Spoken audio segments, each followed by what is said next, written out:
Eu vou começar então já falando de uma questão que tem a ver inclusive com o título, né? O Otávio me ajudou a pensar o título, né? Eu pedi ajuda e confesso que vou compartilhar com vocês uma reflexão, né? Que é uma preocupação que eu tenho, que é a seguinte: claro, obviamente eu não trabalho só com bolsonarismo, né? Trabalho com outras questões, antigênero, extremismo, conservadorismo, mas fico me perguntando, inclusive quando estava pensando no título, se, digamos, a gente não está saturado de ouvir falar de bolsonarismo, né? Então, ou seja, o quanto ainda faz sentido falar disso, o que isso significa, e se, de uma certa maneira, se a gente não está cansados, né?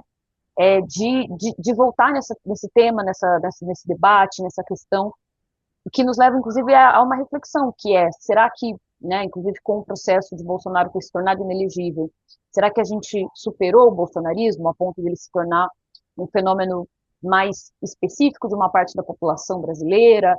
Será que ainda a gente precisa dar atenção para isso da mesma forma como a gente dava antes? E eu confesso que eu também, apesar de trabalhar com essa temática, às vezes também me sinto um pouco saturada com esse tema e com esse conceito, né? Até porque a gente ainda não tem uma definição, digamos, quando a gente fala bolsonarismo, a gente tem definições muito diversas, né? Então, eu também nem sei se, quando eu falo bolsonarismo, é a mesma coisa que outras pessoas estão falando. Então, é um conceito muito polissêmico, né? Mas, de qualquer forma, assim, o Otávio me ajudou e a gente manteve, né, no título, bolsonarismo, mas eu estou compartilhando isso para dizer que eu também tenho muitas dúvidas em relação à utilização desse conceito e como é que a gente lida com ele. Mas, dito isso, né, eu tenho trabalhado com uma noção, a partir da reflexão, que seria uma definição relacionada ao que eu tenho chamado de bolsonarismo de baixa intensidade, né? Então, o que seria esse bolsonarismo de baixa intensidade? Seria uma série de elementos, né, eu vou pontuar aqui, mas que principalmente caracterizam o pós-8 de janeiro, né? Então, ou seja, como é que essas forças que compunham antes, né, o bolsonarismo, principalmente no poder, como é que elas se reconfiguram e como é que, de uma certa forma, eu acho que a ideia de baixa intensidade, né, no sentido de que elas abrandam, né, a temperatura cai um pouco, e aí está longe da ideia de, né, baixou o tom, não é nesse sentido, mas como é que a gente tem uma manifestação social e política do que a gente chamava de bolsonarismo, que ela, de uma certa forma, se abranda para se tornar mais aceitável, né, socialmente no pós-8 de janeiro, e que, paradoxalmente, apesar de se tornar algo mais brando, isso não significa dizer que é menos perigoso. Aliás, a minha hipótese é o contrário, né? Que exatamente por se tornar uma força aparentemente mais branda, né, esse bolsonarismo de baixa intensidade, ele se mantém, digamos, tem essa persistência e ele, digamos, consegue se manter na sociedade sem que isso cause para a gente grande espanto ou maiores consequências, né? Então, minha fala vai nesse sentido, né? Então, para uma definição mais rápida, né, eu tenho trabalhado agora na produção de textos que tem feito essa reflexão, né, afinal de contas, o que é bolsonarismo, né? Minha ideia, claro, não é responder isso e dar uma palavra final, mas contribuir para o debate, porque eu acho que há uma necessidade da gente pontuar melhor. Mas, de uma maneira mais resumida, né, o que eu estou chamando aqui de bolsonarismo, que pode também não ser a melhor escolha, mas se refere a um processo. Então, eu destacaria 3 pontos, né? Vou olhar aqui que eu tenho uma colinha aqui. O primeiro é um processo de esvaziamento da Constituição de 88. Então, acho que isso é para mim, um elemento que é destacado, né? E que a agenda, né, de Jair Bolsonaro, principalmente, né, no período de eleições e depois no poder, depois no segundo processo eleitoral, seria uma tentativa de retorno a um período pré-constituinte, principalmente em relação à sua apologia à ditadura militar, à defesa dessa tese, né, absurda de um suposto poder moderador dos militares, né? Então, ou seja, entender o bolsonarismo como algo que seria quase que uma restituição de um momento pré-88, né? E um segundo elemento é que, embora o bolsonarismo, né? E uma coisa que sempre me perguntavam, mas o que que há de novo, né? Porque então se é pré-88, então a gente está falando de uma coisa que já existia na sociedade brasileira. Então por que que a gente dá outro nome para isso? E os trabalhos que eu tinha feito anteriormente defendiam, e eu ainda continuo defendendo essa hipótese, de que o Bolsonaro faz não é exatamente criar algo novo, mas ele funciona, e aí eu tenho utilizado algumas teóricas feministas que vão utilizar um conceito, que é o conceito de cola simbólica. E aí o que, que seria essa cola simbólica? É a ideia de que o Bolsonaro, ele não cria nada novo, mas ele é, consegue juntar, colar diferentes segmentos da população brasileira que antes não estavam juntos. Alguns até, e essa cola acaba conseguindo colar elementos que até antes do Bolsonaro seriam impensáveis de estarem juntos, né? Então, acho que, e aí para dar um exemplo, né, mães conservadoras e grupos misóginos, né? Como é que são grupos misóginos que em alguns sequer falam com as mulheres, e aí ao mesmo tempo você está numa mesma agenda, né, e mesmo eventos em que você tem, por exemplo, mães pela escola sem partido, mães contra ideologia de gênero. Então, como é que se dá essa cola, né? Ou mulheres que estão lutando por uma espécie de, entre aspas, empoderamento a partir das armas, né? Então, o que o Bolsonaro faz é colar. Então, esses elementos, né, esses diferentes conservadorismos, esses diferentes elementos, extremismos, já existiam na sociedade brasileira. No entanto, nem poderia ser diferente, dada a nossa história, né, autoritária. No entanto, o Bolsonaro realiza essa cola simbólica de juntar esses elementos. Então, isso é novo, né? A junção desses elementos é nova. E um terceiro elemento, e aí eu acho que isso, sim, é a maior novidade, é que o Bolsonaro, de fato, inaugura uma forma de comunicação com seus eleitores que ela é diversa, né? Então, uma maneira de se comunicar e, consequentemente, uma maneira de fazer política que ela é nova, né? É, e aí, enfim, nesse sentido, isso não tem a ver só, né, com genialidade do Bolsonaro ou algo assim, mas tem a ver com um momento específico, inclusive das plataformas digitais, um momento específico em relação às questões de desinformação, que é também uma outra frente que eu tenho trabalhado, inclusive o próprio Bolsonaro hoje, né, ou em 2022, não conseguiu repetir determinadas estratégias de comunicação, determinados feitos da campanha de 2018, porque isso só funciona uma vez e porque as pessoas, enfim, já passaram a entender que existe, por mais que seja difícil o tema da desinformação, de que existe fake news, que é fake news, que nem tudo que você recebe pelo WhatsApp é verdade, só porque você confia na fonte que te mandou. Mas, de qualquer forma, esses seriam, então, os três elementos que, de uma maneira, pelo menos, mais, digamos, pensando naquilo que seria o cerne, né, o principal daquilo que eu estou chamando de bolsonarismo. E aí o ponto, eu acho que como é que esse bolsonarismo, ele tem se adaptado, né, a um novo momento, principalmente pós 8 de janeiro. E, em relação a isso, quais são os elementos que eu acho que são, digamos, pós 8 de janeiro para que a gente deve prestar atenção? O primeiro é a interiorização do bolsonarismo, né? E essa interiorização, ela tem a ver, o Valdemar Costa Neto, no ano passado, fez uma espécie, a gente nunca sabe se é promessa ou ameaça, né? Mas de que o PL faria entre 1.000 e 1.500 prefeituras, né? Então, ou seja, dada toda a conjuntura, né, e todo o processo que inclui o pós-8 de janeiro, ficou muito difícil o bolsonarismo ter espaço, o mesmo espaço que ele tinha, né, principalmente no cenário nacional. E aí, daqui a pouco eu falo do Congresso, uma outra história. Mas é inaceitável a gente ter determinadas, digamos, repetir o que a gente viveu no período de 2019 a 2023, porque a gente já criou mecanismos institucionais, mecanismos legais, mecanismos políticos para prevenir determinadas performances. No entanto, qual foi a estratégia do bolsonarismo, entendendo como essas forças que congregam esses três elementos que eu comentei? É o de, digamos, não necessariamente abandonar a disputa nacional, mais da política nacional, digamos assim, mas focar principalmente na interiorização do bolsonarismo. Então, isso é uma coisa que a gente, digamos, do ponto de vista de cobertura de mídia, é muito mais difícil, e até, inclusive, de pesquisa do ponto de vista da ciência política e de outras áreas, é muito mais difícil a gente saber o que está acontecendo em pequenos municípios. E aí eu estou falando de coisas que têm a ver com leis antigênero, supressão de votos, uma utilização de posições que são extremamente punitivistas na segurança pública, posições que têm a ver com posições muito conservadoras, né?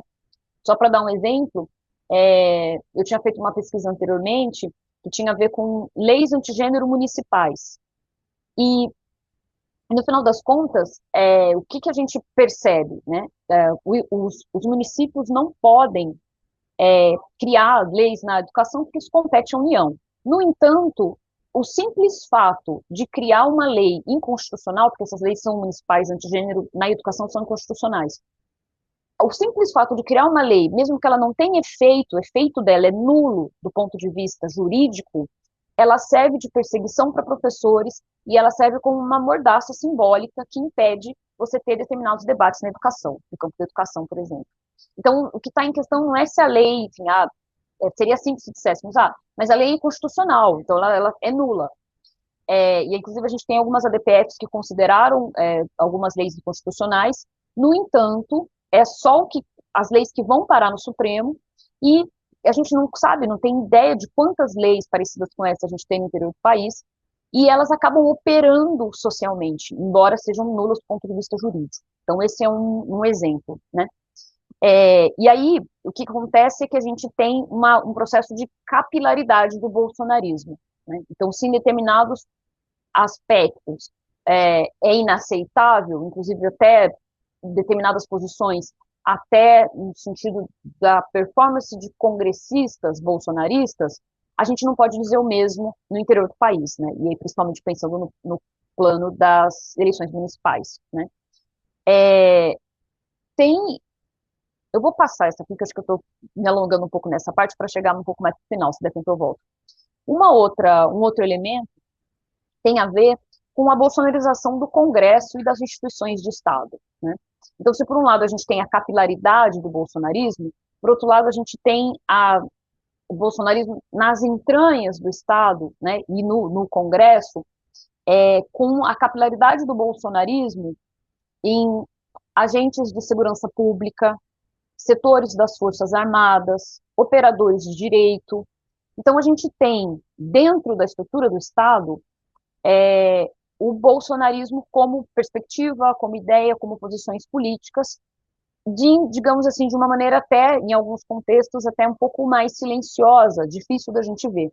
Resumo, o que eu estou chamando de bolsonarismo de baixa intensidade é um bolsonarismo que se recolhe do ponto de vista daquilo que seria mais estridente publicamente, né, mas que vai operando, né, do ponto de vista político, no interior do país e no interior das instituições, né?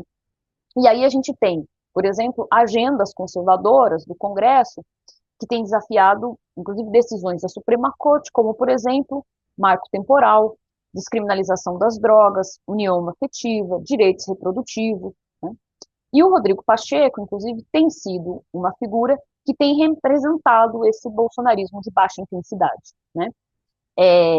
Se valendo, né, de todo um aparato jurídico-político que é legítimo, né, mas que tem feito, né, a gente, talvez de uma maneira muito simplista, houve comentários que são, é um aceno para a base conservadora. Não, é mais que isso, né, a gente está falando de questões que são mais graves, do que simplesmente uma criação de uma crise para o aceno para uma base, uma suposta base conservadora. E a terceira, que tem a ver com isso, que é o próprio esvaziamento em si do sentido da Constituição Federal. E nesse sentido, eu acho que o marco temporal, por exemplo, é um dos maiores exemplos disso, né? Porque quando a gente fala do marco temporal, então não é simplesmente um aceno para a base conservadora, né? E tinha alguns comentários, né, na época em que o Rodrigo Pacheco desafiou, né, a Suprema Corte para avançar, né, na proposta do marco temporal, né, aniquilando assim, né, indo na contramão da Constituição e aniquilando os direitos dos territórios indígenas. eu me lembro que tinham comentários que eram do tipo, ele está fazendo isso em retaliação pela discussão sobre direitos reprodutivos, sobre o aborto, colocada pela Rosa Weber, como se fosse, né, é muito mais complexo que isso, considerando que a gente tem uma bancada, que a gente, né, apelidou de BBB, da Boi, Bala e Bíblia, que tem interesses econômicos, que tem interesses que estão para além da ideia de que existe um aceno moral para um determinado conservadorismo, que seria um conservadorismo, inclusive, religioso. É bem mais complexo que isso, né? E o marco temporal é um ponto sensível, por razões, né, que são auto-evidentes, porque tem a ver com questões relacionadas à soberania nacional, tem a ver com questões da própria formação do território, tem a ver com os direitos dos povos originários, tem a ver com a existência, né, dos povos originários, a gente está falando inclusive de genocídios, mas tem a ver inclusive com questões ambientais, né, do quanto os territórios indígenas são, né, muitas vezes quando a gente vai olhar, né, mapa do desmatamento, quando você tem território indígena, o que resta, né, da floresta ou do meio ambiente ainda minimamente, né, de pé. Então, esse seria um sentido. E tem um trabalho é, do Oscar Vilhena, que ele utiliza uma análise muito interessante, que é a ideia de que Bolsonaro teria governado a partir daquilo que ele chama de infralegalismo autoritário. Então, ou seja, né, o que a gente chama, né, das canetadas, Bolsonaro acabou optando por, ao invés de fazer articulações com o Congresso, acabou optando por decretos, portarias, medidas infralegais, né? Isso, inclusive, resultou no revogaço, né, logo no início do Lula 3, né, foi, inclusive, um levantamento feito pela Fundação Lauro Campos e Marielle Franco, falando sobre, né, os decretos, inclusive, que deveriam ser revogados na área de desarmamento, educação, saúde, economia e meio ambiente. Considerando isso, né, e aí assumindo, né, a tese do Oscar Vilhena de que Bolsonaro governou a partir de um infralegalismo autoritário, a partir de medidas infralegais, o que a gente tem agora são mudanças constitucionais. Então, ou seja, não tem como ter revogaço, não é tão simples assim. É muito mais complexo. Então, ou seja, os avanços, digamos, essa corrosão da Constituição, ela não vou dizer que é irreversível, mas a reversibilidade dessa corrosão que tem sido feita, né, pós período Bolsonaro, agora no Lula 3, ela é muito mais grave e muito mais difícil de ser revertida do que medidas do Bolsonaro, do que decretos, né? Então, nesse sentido, considerando essas mudanças, além de que há outras questões que são irreversíveis, não apenas do ponto de vista político e legal, mas elas são irreversíveis porque se você tem o genocídio de uma população indígena, isso não tem volta. Se você tem devastação ambiental de partes do continente, partes do país, partes da Amazônia, isso é irreversível, né?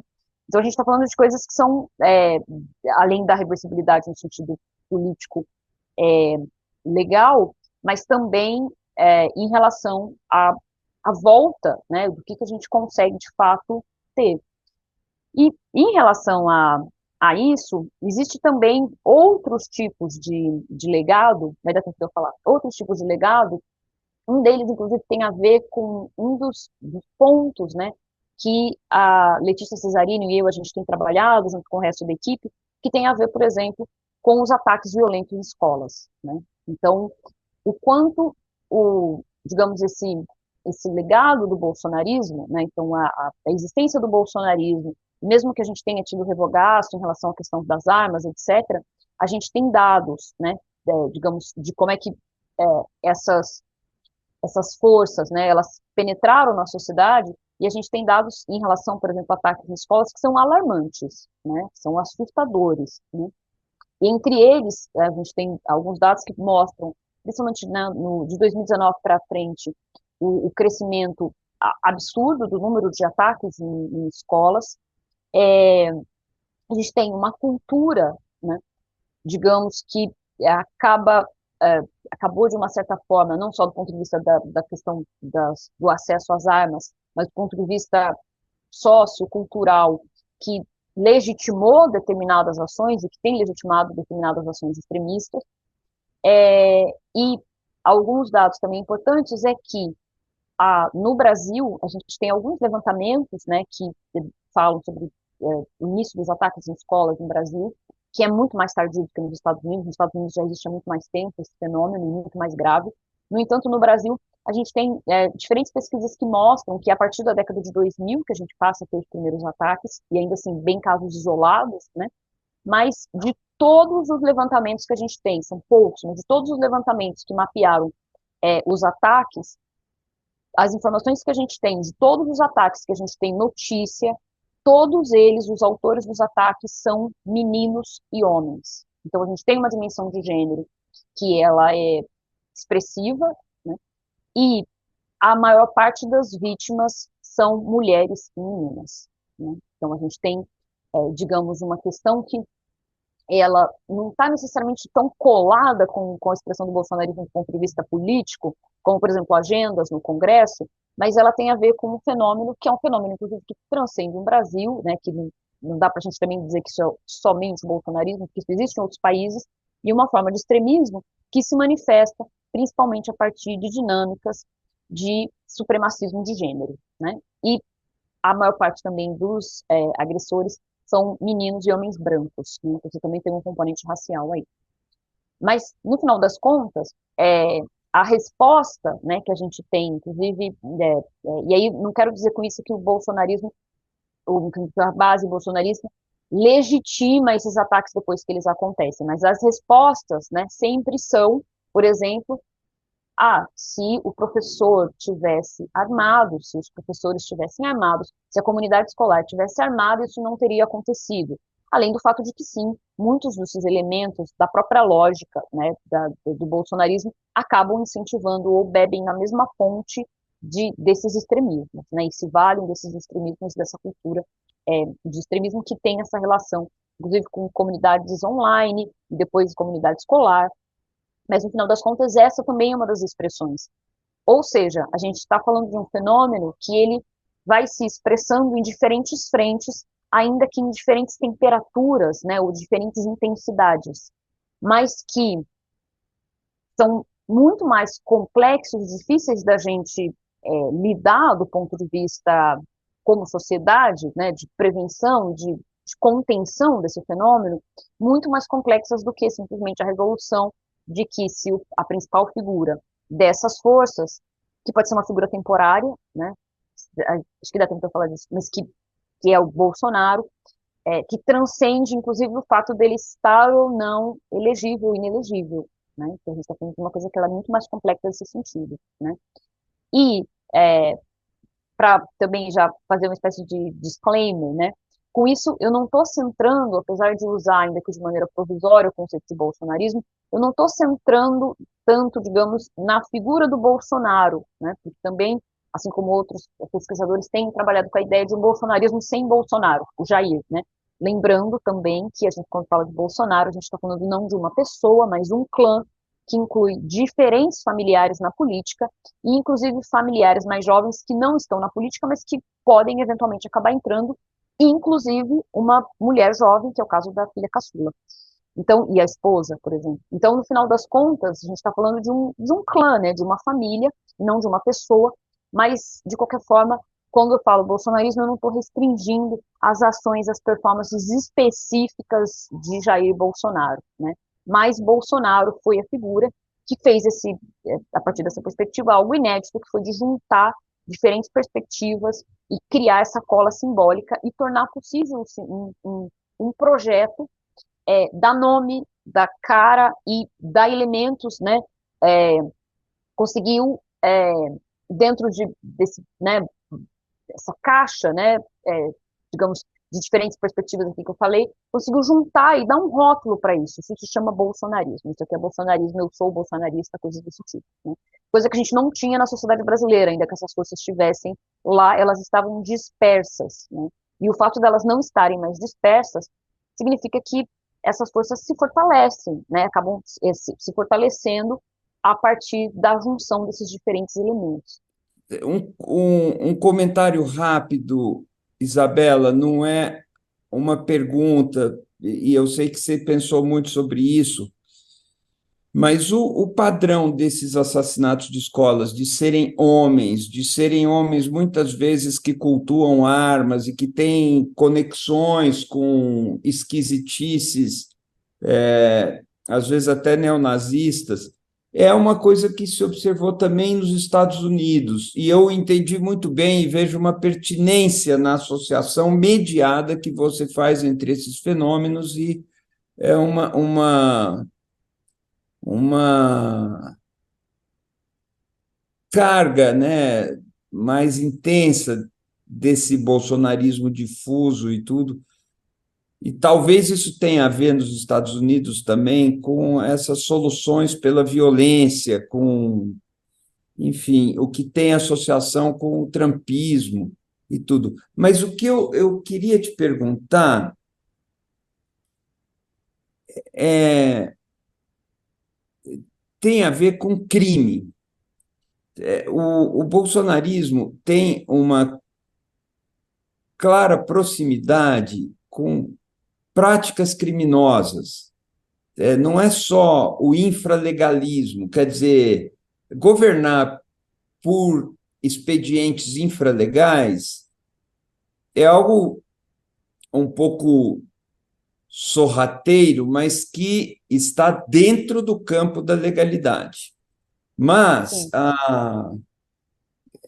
há elementos difíceis de serem aferidos e medidos e apontam para uma relação ou para uma teia de relações com bandos criminosos, milícias e um certo crime organizado, embora a gente não possa dizer isso, porque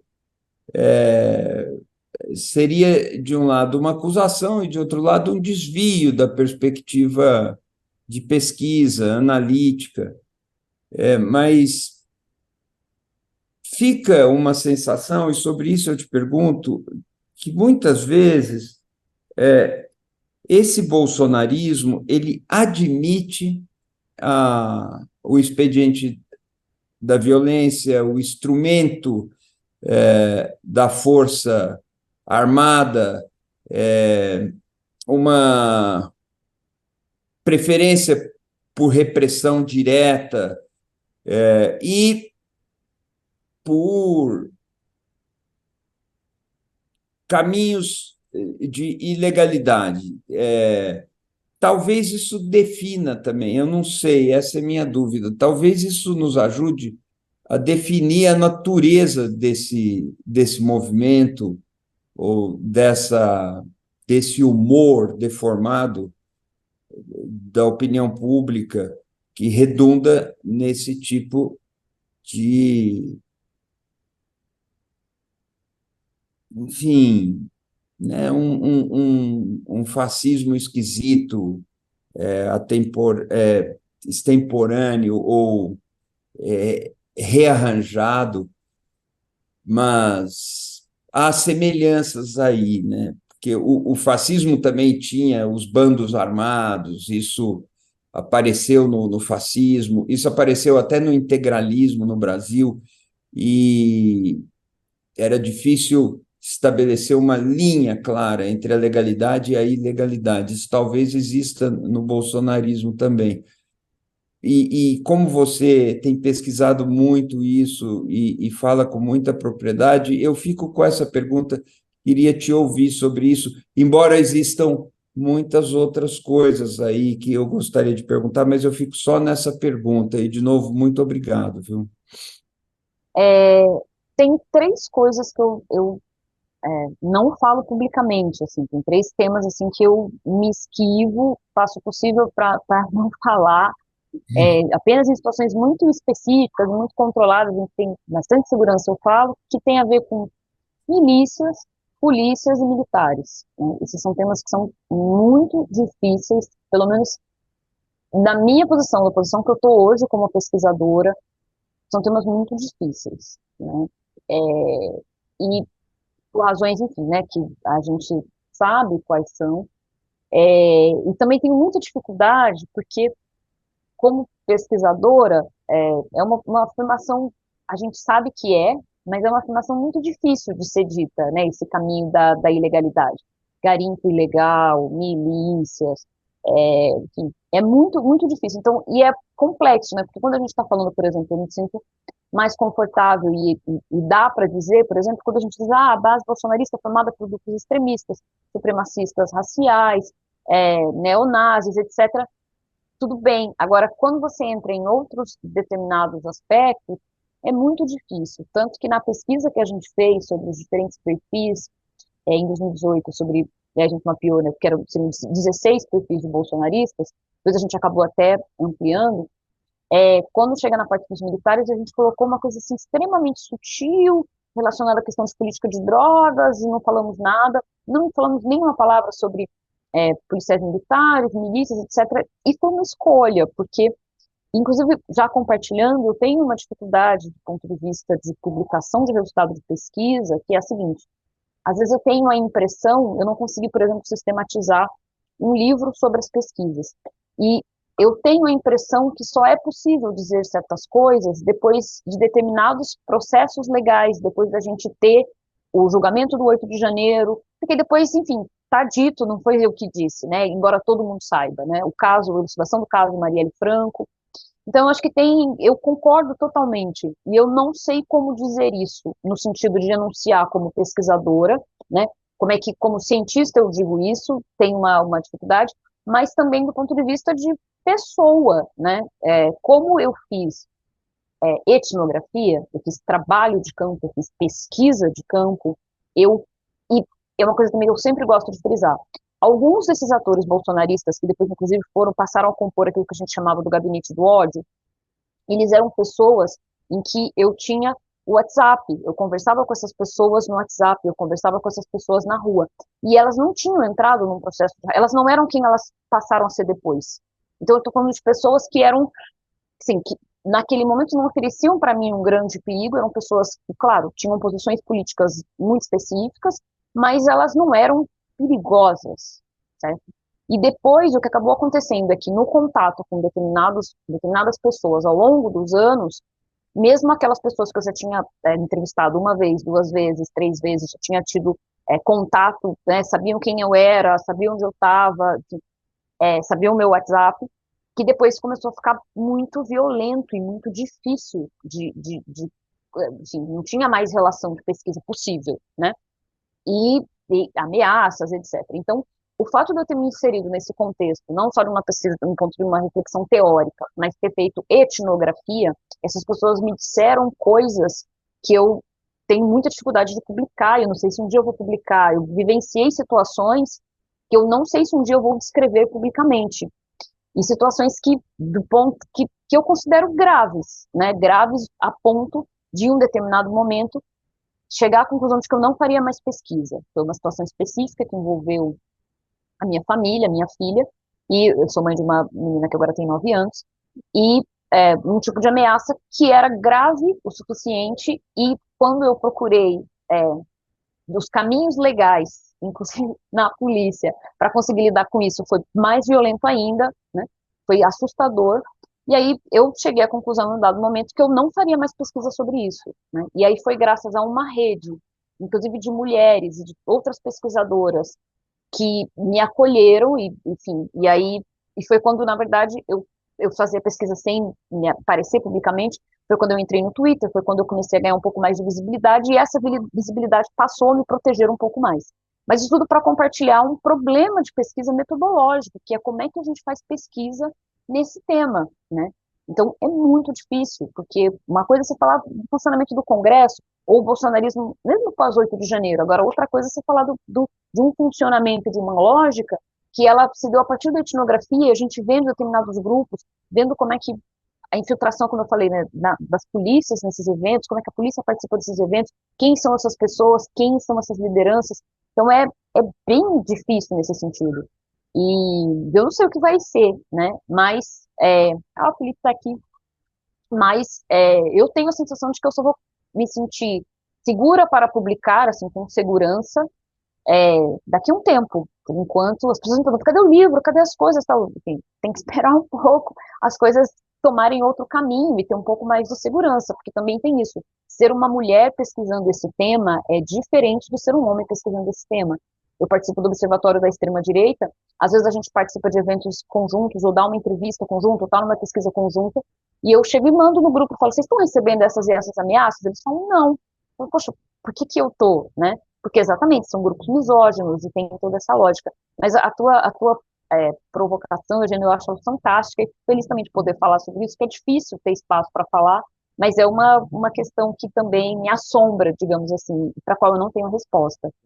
Eu tenho uma pergunta, ouvindo o que você disse, que talvez seja até um pouco estranha vir de mim, porque eu sou formado em economia, mas não trabalho com economia faz 10 anos, mas a minha pergunta ela vai um pouco para um lado um pouco mais quantitativo, por assim dizer, de estatística e de demografia, que diz respeito à base social do bolsonarismo, né, em termos mais sociológicos, o que talvez escape ou vá um pouquinho além da abordagem da antropologia e da etnografia, não é? Porque a gente sabe que no Brasil, um país com tantas desigualdades, um ator político, se a gente pode até falar, usar o termo ator, são os setores mais pobres no Brasil. Em muitos momentos eles decidiram eleições, né? E a minha pergunta é: o bolsonarismo conseguiu entrar, de fato, nesses setores?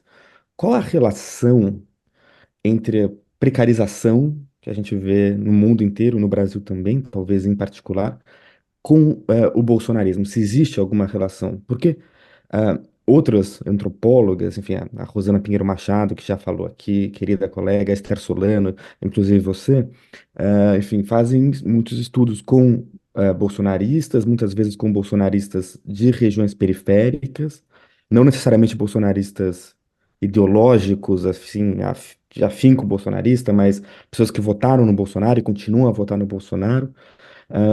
Mas eu me pergunto quanto isso é representativo de uma realidade e quanto o bolsonarismo de fato está enraizado ou existe alguma base bolsonarista nesses setores mais pobres, mais precarizados. E assim, o Felipe Nunes, eu vi que ele tá online, ele pode me corrigir, mas eu fiz uma pesquisa rapidíssima aqui que em 2022, pelo menos ali em agosto, o Lula ainda batia o Bolsonaro entre os mais pobres com mais de 20%.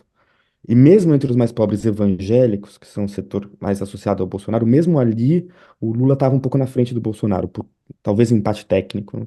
Então minha pergunta é o quanto esse bolsonarismo de que nós falamos, talvez exista ou não exista ainda, como é que vai ser no futuro, mas essa base social, ela está mais concentrada, ela tem um enraizamento entre os mais pobres, ou ela, na verdade, é mesmo um fenômeno de classe média alta?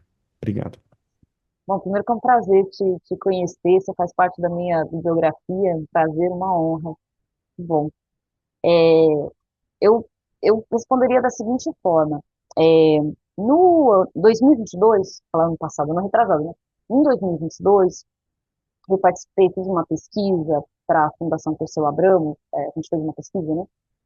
Com a Fundação Perseu Abramo, que foi uma pesquisa com eleitores de baixa renda, e eleitores eram divididos em três grupos. A pesquisa teve duas fases. Teve uma que era de entrevistas em profundidade, e a outra era grupo focal. Lulistas, bolsonaristas e indecisos, né? É, e, no final das contas, uma das coisas que mais me chamou, tem muitas coisas interessantes da pesquisa. Uma das fases da pesquisa, a Perseu Abramo resolveu divulgar, a segunda fase não, né? Estava muito perto das eleições, então eu entendo completamente. Mas, basicamente, eu acho que tem um resultado de pesquisa que me surpreendeu. Eu já sabia um pouco como hipótese, já intuía até pelas nossas etnografias, mas quando a gente fez entrevistas no Brasil inteiro, então quando a gente tinha uma amostra que, de uma certa forma, representava a demografia do eleitor brasileiro, eleitora brasileira, em termos de distribuição regional, idade, renda, etc., ainda que a pesquisa fosse focada, né, em eleitores de baixa renda, tem uma coisa que me surpreendeu muito, que foi a volatilidade, digamos, desse voto. E não só, por exemplo, uma coisa que me chamou bastante atenção, então você perguntava, vou votar no Lula, e para algumas pessoas, Lula e Bolsonaro eram quase como se fossem a mesma pessoa, isso era assustador, assustador, né? E do ponto de vista simbólico, se a gente esquece um pouco digamos, as questões políticas e pensa no sentido antropológico e quase psicanalítico, né? São dois homens, mesma idade, o mesmo tipo, padrão de masculinidade, então tudo bem, a gente entende esse sentido, mas a facilidade que as pessoas tinham de, digamos, podia ser votar em um ou votar em outro, e as posições em relação às suas questões, excluindo um eleitor muito mais religioso, que tem questões mais sedimentadas, era, assim, impressionante como as pessoas podiam ser voláteis em relação ao seu voto, né, e não só no voto no sentido personalista, né, porque é tal pessoa, mas no sentido de você apoia ou não um candidato que tem isso ou aquilo. Então, assim, era muito contextual, né? Então, assim, era assustador, assim. E, inclusive, no meio da entrevista, parecia que a pessoa... tinha gente que você começava falando uma coisa e você tinha que perguntar de novo. E você tem certeza que você vai votar no Lula? Então, você tem certeza que você vai votar no Bolsonaro? Você tem certeza que você não sabe? Porque ao longo da entrevista é como se, né, a pessoa pudesse mudar.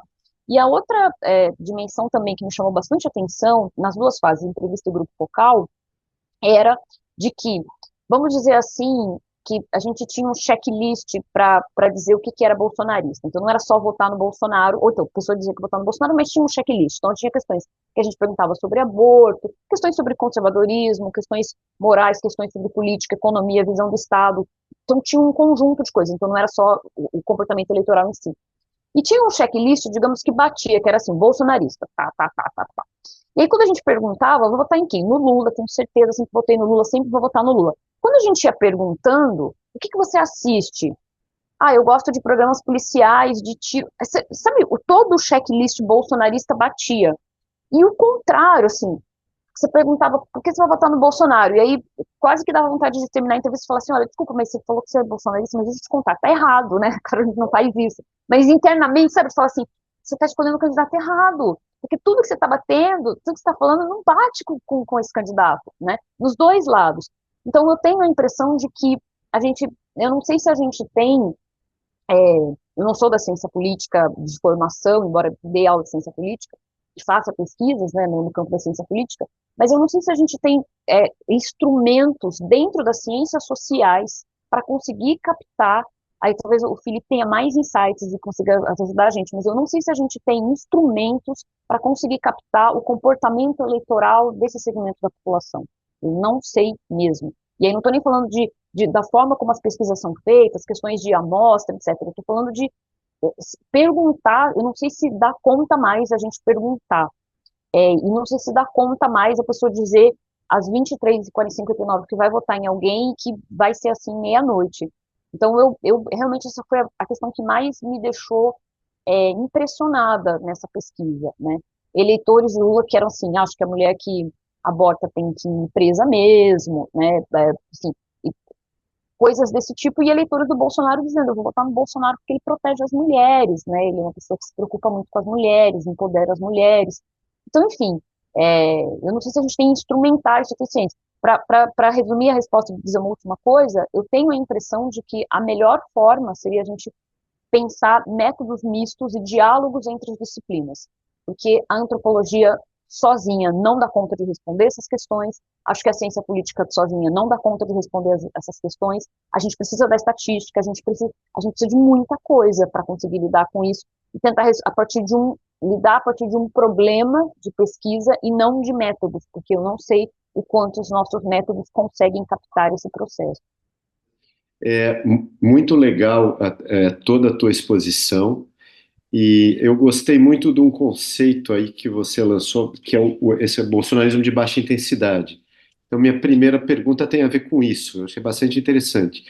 Você é do Observatório da Extrema-Direita, né, que fala aí do Observatório, ele pesquisa extrema-direita e direita radical. E eu achei interessante, o ponto que eu queria chegar é o seguinte: dentro de toda a investigação da polícia do 8 de janeiro, a gente viu uma clara estratégia de extrema-direita, né? A gente tem o Bolsonaro colocando militares para dentro do governo, descredibilizando as urnas, tentando criar uma moldura legal para dar um golpe e tentando levar esses militares que ele tinha colocado no governo para dentro do golpe, que foi a parte que deu errado, porque nem todos os militares aderiram. Mas é uma estratégia clara de extrema-direita, ou seja, derrubar um governo por um golpe bem clássico, praticamente com tanques na rua, né? E nesse bolsonarismo de baixa intensidade da tua exposição, eu achei muito interessante que você falou de interior e Congresso, você buscar colocar tuas ideias e mudar leis dentro do interior e depois com o domínio do Congresso, porque é uma estratégia muito parecida com a do Viktor Orbán, que ele primeiro construiu um partido na Hungria aparelhando prefeituras do interior, e depois dominando o Congresso para mudar a lei, mudar as leis de uma maneira que ele nunca mais pudesse deixar de ser reeleito, né? Então, e a minha pergunta faz sentido dizer que é uma passagem de uma estratégia de extrema direita para uma estratégia de direita radical? A gente sabe que o Bolsonaro é um grande admirador do Orbán, inclusive teve na Hungria e lá e conversou com ele e tal. Se isso está acontecendo, é uma coisa consciente ou inconsciente, uma que está acontecendo meio por acaso?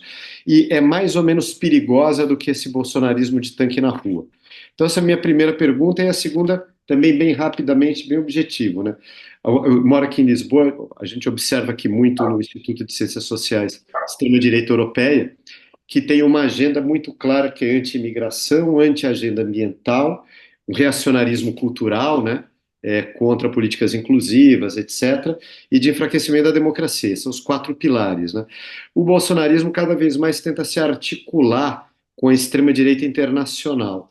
Na tua opinião, o bolsonarismo, do jeito que você definiu, ele é um movimento que se enquadra dentro desse movimento internacional de extrema-direita e de direita radical, ou é uma coisa muito brasileira, uma coisa diferente, muito diferente do que a gente vê aqui?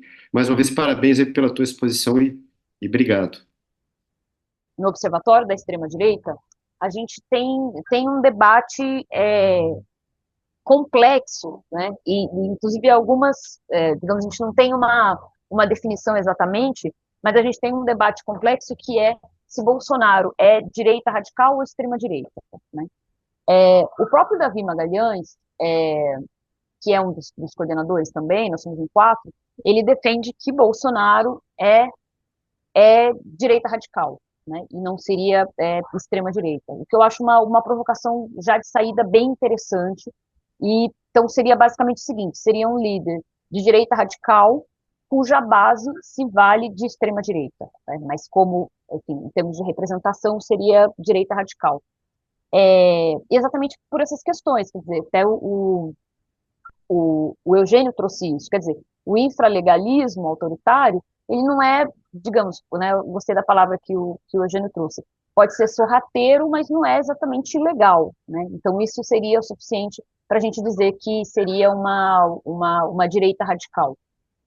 Eu tendo a concordar, então assim, acho difícil, né, cravar e dizer que, pelo menos no momento, acho que 8 de janeiro é uma outra história, né? Mas no momento principalmente, né, de governo, que a gente está falando de uma direita radical, né? Acho que faz sentido.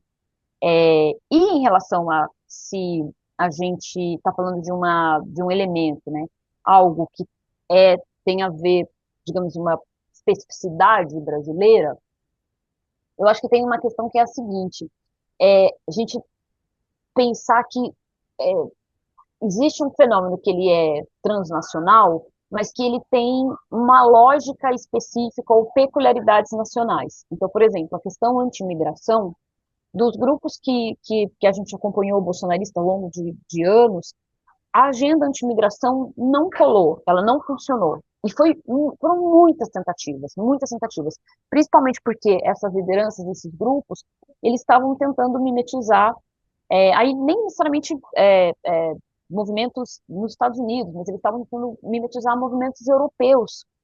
Então, no final das contas, essa lógica, ela foi tendo uma tentativa de implementar isso no Brasil e de trazer uma dimensão em relação à agenda anti-imigração, mas acabou não funcionando.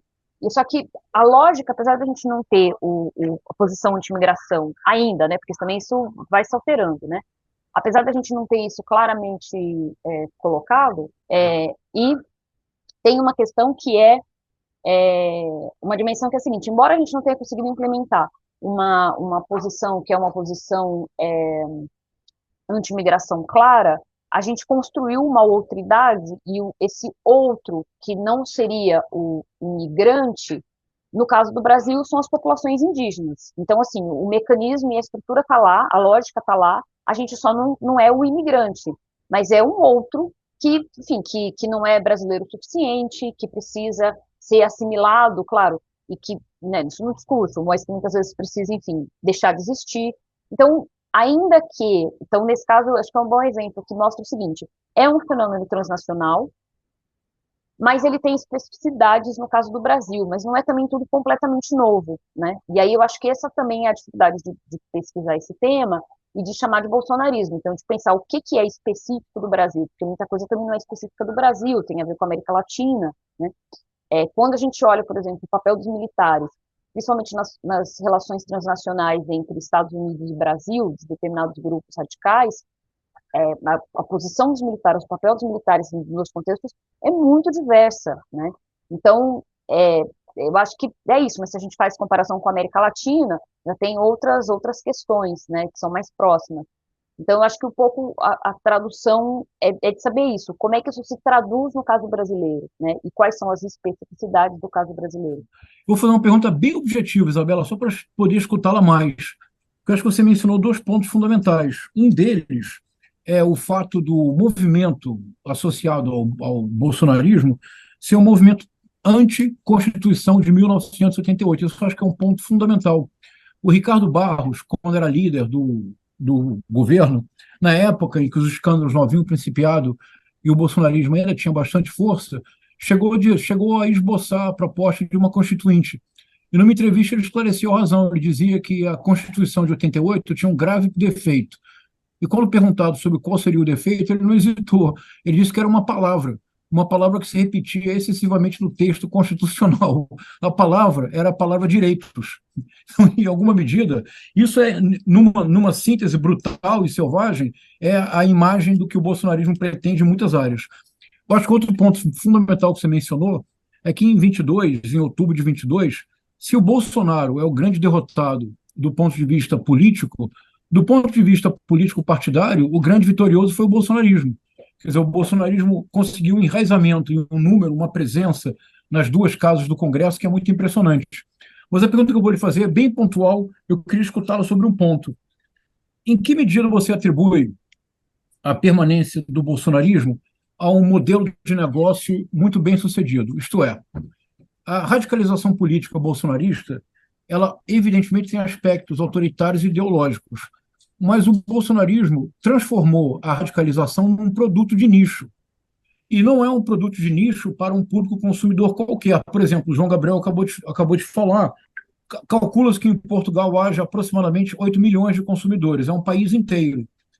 O bolsonarismo no Brasil, ele possui cativos, um mercado consumidor potencial, para usar uma palavra horrível, mas que é típica desse campo semântico, um público consumidor altamente fidelizado, altamente engajado, um público potencial de 58 milhões de pessoas, absolutamente dispostos a comprar um perfume, a comprar um tênis, a comprar um curso, a fazer todas as formas possíveis de apoio ao movimento.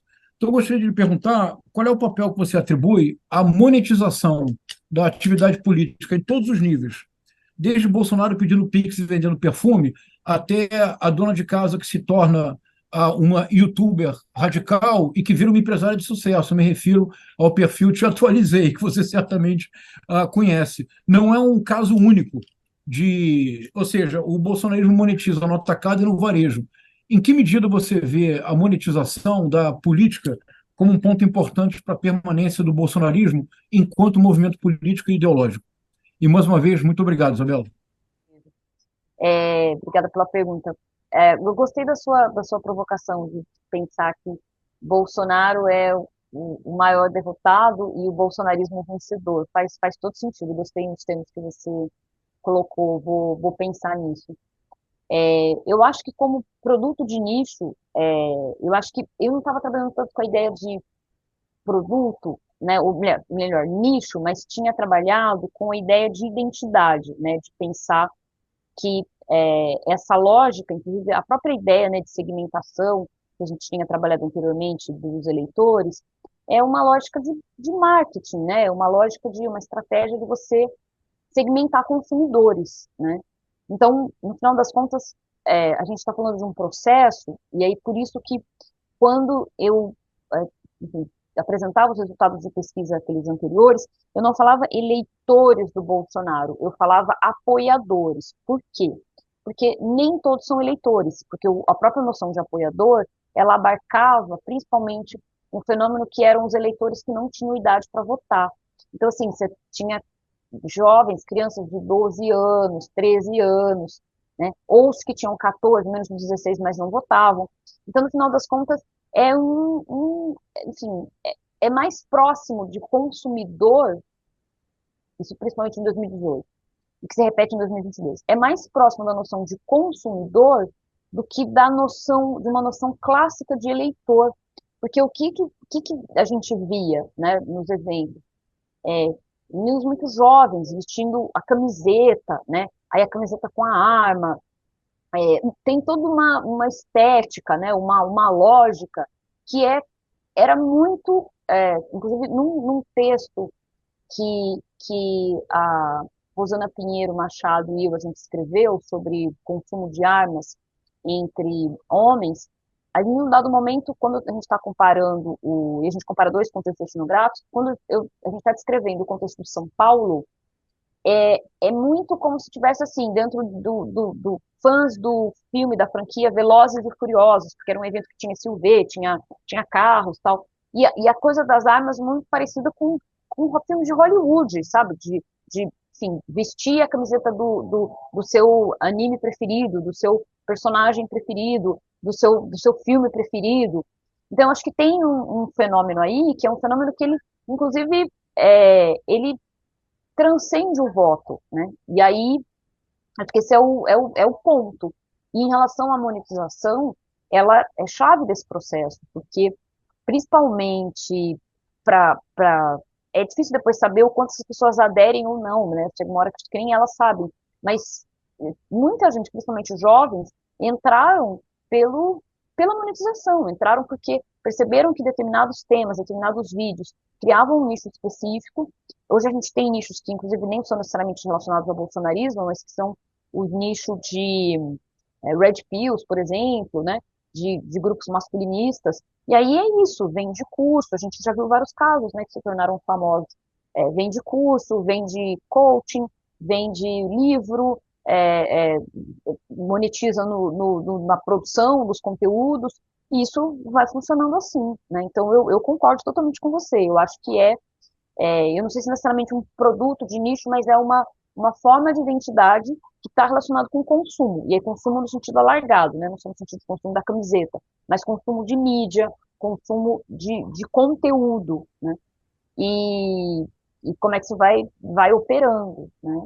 Eu não sei exatamente como, digamos, isso pode se reconfigurar, porque é isso, né? Se são negócios, e se for preciso rifar a figura do Bolsonaro e se afastar completamente da figura do Bolsonaro, porque não é bom para os negócios, eu acho que esse processo de monetização, esses influencers não terão problema, e inclusive muitos já fazem isso, em se reconfigurar e se ficarem distantes do Bolsonaro, mesmo que usando as mesmas estratégias, os mesmos discursos anteriores, só que sem o Bolsonaro. Deixa eu aproveitar, porque está muito, muito na frequência da conversa. A pergunta do Felipe Nunes, que ele diz: quando você, Isabela, identificou ressentimentos na base bolsonarista, e aí ele explica: Felipe, tenho estudado a associação entre ressentimentos e bolsonarismo usando dados quantitativos, mas ainda não entramos com base qualitativa. E ele queria te ouvir sobre isso. Isso tem a ver com o que vem sendo falado, esse flerte com violência, a mentalidade de segurança oferecida pela milícia, a ideia de que isso diminui criminalidade, e o que você estava agora conversando com o João César. Então, o tema é o ressentimento, e o que você sentiu, o que você conseguiu captar disso aí para dizer para o Felipe? Sobre o ressentimento, eu acho que tem uma questão que é a seguinte, o trabalho, aquele do Strangers in Their Own Land, em que a Rothschild, né, que ela vai entrevistar eleitores do Trump, e aí ela identifica o ressentimento como o elemento principal, né, e aí aquela ideia de que os eleitores estão, digamos, democratas estariam trapaceando, né, ou o partido democrata estaria trapaceando a partir das cotas, colocando na frente né, privilegiando, né, ou né, o que seria o equivalente aqui no Brasil, o Bolsa Família, etc., que estariam trapaceando, né, e aí esse ressentimento daquele eleitor branco, classe média baixa, que não teve sua expectativa, frustrada.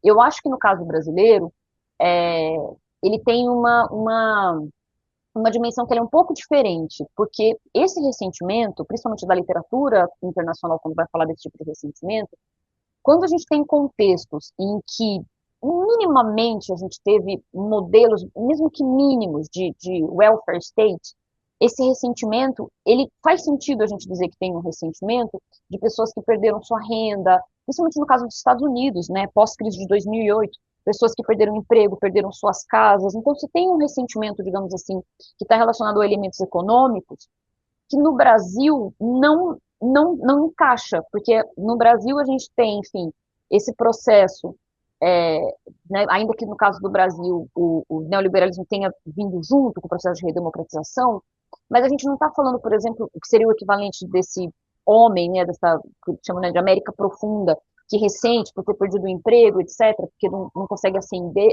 socialmente e tal. No Brasil não tem exatamente um equivalente, porque o que seria o equivalente disso vai ser um homem que ele conseguiu comprar um carro, que esse é o grande enigma, inclusive, né, que nos períodos dos governos do Partido dos Trabalhadores, ele conseguiu, inclusive, ascender socialmente. Então, esse ressentimento ele se dá a partir de uma outra lógica, que eu acho que ela é diferente da lógica econômica. Ainda voltando para a pesquisa da Perseu Abramo, me lembro que teve uma entrevista em especial, isso se repetia em várias, não tinha uma entrevista em especial, que a pessoa disse assim, o PT destruiu minha vida, né, o PT destruiu minha vida, acabou com a minha família, etc. E aí, quando a gente ia perguntando, falando assim, o que aconteceu? E a pessoa dizia assim, eu estava bem de vida no período tal a tal, leia-se Lula 1, Lula 2. E aí, tem uma hora que tudo fica assim, a gente perde o emprego, a família desmorona, etc, etc, etc.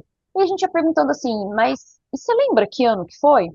Você lembra que governo era? E a pessoa falou, eu não lembro que governo era, mas eu acho que foi depois de 2016.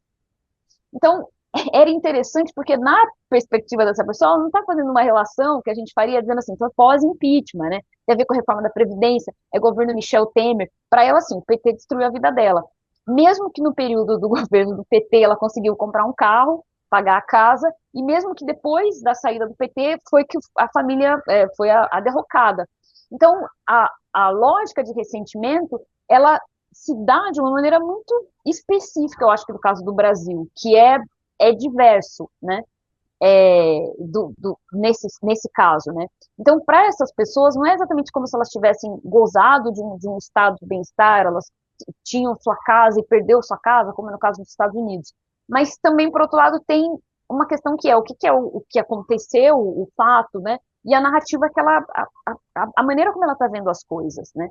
Agora, o ressentimento em relação, um ressentimento que, pelo menos do ponto de vista etnográfico, para a gente aparece, e depois a gente pode até conversar e trocar algumas impressões de pesquisa, é a questão relacionada a gênero. Isso, para mim, inclusive, eu falei em vários momentos da minha fala e volto nele, que é basicamente esse. Um homem mais velho que não estudou e que perde a autoridade em casa quando as netas vão para a faculdade e começam a questionar a sua autoridade, né? Então, esse homem que costumava ser o centro das atenções e a fonte do saber, e de repente você tem, e mesmo homens até mais relativamente mais jovens, né? Que aí você tem uma questão que é o quanto e aí outras pesquisas, né, têm mostrado, inclusive, essa diferença do ponto de vista do que a gente chamaria, não de, na tradução, né, liberal, conservador, mas que seria o equivalente no Brasil a progressista e conservador, como é que você tem uma clivagem em relação a gênero, recentemente, nas gerações mais jovens, que aí a dinâmica da polarização se dá a partir de outra perspectiva, né, que é meninas, né, e mulheres jovens cada vez mais progressistas em diferentes países, não só no Brasil. Coreia do Sul é o exemplo, talvez, de maior distância, e homens e meninos jovens que têm posições mais conservadoras, né? E como é que está se dando isso? Eu tenho bastante interesse do ponto de vista de pesquisa, isso é uma coisa que, inclusive, até também trabalhar agora com a questão de ataque de escolas, para ver como é que isso vai se dar de dinâmicas, né, no futuro, porque como é que a gente vai, como é que as pessoas vão se relacionar, né? Claro, nem todos os relacionamentos são heterossexuais, mas como é que vai se dar a sociabilidade de meninos e meninas jovens a partir desse abismo que vai se criando entre homens e mulheres, né, principalmente meninos e meninas. Mas, enfim, é o que eu diria sobre ressentimento e como é que isso opera, assim. Mas eu acho muito interessante. E muito interessante também como algumas narrativas, eu acho que o tema do ressentimento, uma coisa, medo e ressentimento são dois temas que eu acho muito interessante de analisar. Mas como é que, inclusive, você tem a importação de determinadas narrativas, por exemplo, da lógica do ressentimento dos Estados Unidos, dos trumpistas, que não fazem o menor, que são reproduzidos por eleitores bolsonaristas, mas que não fazem o menor sentido, a não ser de reprodução da narrativa e de dissonância cognitiva, mas que de fato não ocorre, como esse caso que eu falei, né? O PT destruiu minha vida a partir de 2016, 2017, né? Isabela, muito obrigado, enfim, pelas suas reflexões. Eu, do que eu li, assim, dos teus trabalhos e pesquisas, eu sempre achei muito interessante, me provocou muito, enfim, me ajudou muito a entender várias coisas. O que eu queria te perguntar é o seguinte: se você identifica o tema da democracia como um tema importante nesse universo de apoiadores e de eleitores do Bolsonaro, né, no âmbito do bolsonarismo. Porque esse me parece um tema importante e que dá bem, vamos dizer assim, um indício da complexidade do bolsonarismo, né? De como ele é um fenômeno elusivo, de como é um fenômeno difícil de se compreender. Porque o que nós vimos ao longo do governo Bolsonaro foi uma articulação de duas estratégias complementares, não é? Eu diria assim, por um lado, parecia que se tratava de um processo de corrosão interna da democracia, mas sempre em nome da democracia, sempre falando a favor da democracia, né? Faz muito tempo que o Bolsonaro parou de fazer o elogio explícito da ditadura militar, dos porões, etc., né? Pós a sua eleição, até onde eu consigo entender, ele se coloca sempre como falando de dentro da democracia, a favor e inclusive em defesa da democracia. Isso é um grande paradoxo, porque, por outro lado, nós sabemos também que essa estratégia de corrosão interna da democracia, a partir da democracia, também se fez acompanhar da narrativa e das ações propriamente golpistas. Então, não é, até outubro de 22, a coisa vinha de um jeito, após outubro de 22, hoje estamos vendo como a tentativa de um golpe de Estado foi, isso foi articulado e fracassou por motivos que sabemos.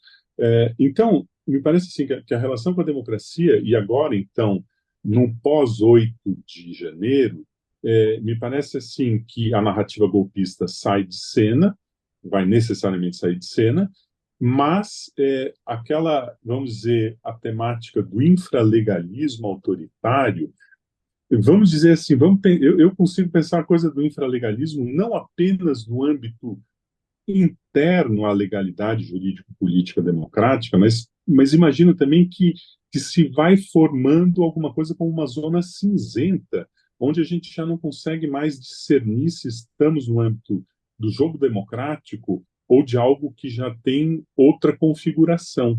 Então, um pouco, eu tenho me interessado muito essa questão de qual democracia, que afinal de contas, ao longo do mundo a gente vê aí a expansão, seja direita radical, seja extrema direita, mas falando em nome da democracia. E quanto mais fala em nome da democracia, mais deforma a democracia, assim como deforma a Constituição de 88, e por aí vai.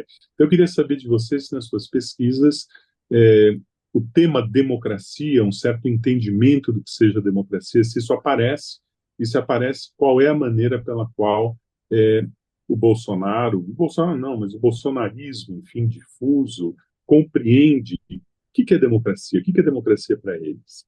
Era essa a questão. Obrigado.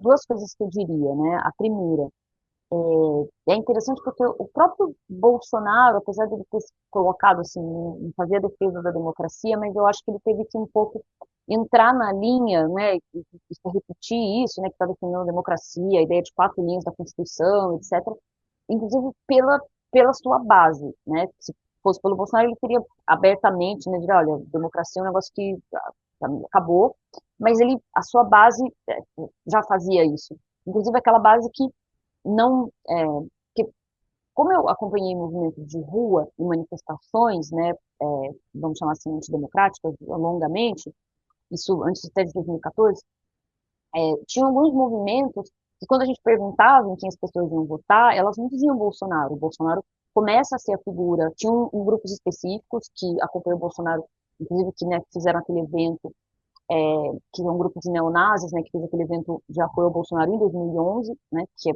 foi algo inédito, porque a gente não tinha manifestações neonazistas, assim, durante o dia. A gente tinha, assim, madrugada, início da manhã, né, noite, mas não assim, não no vão do MASP, né?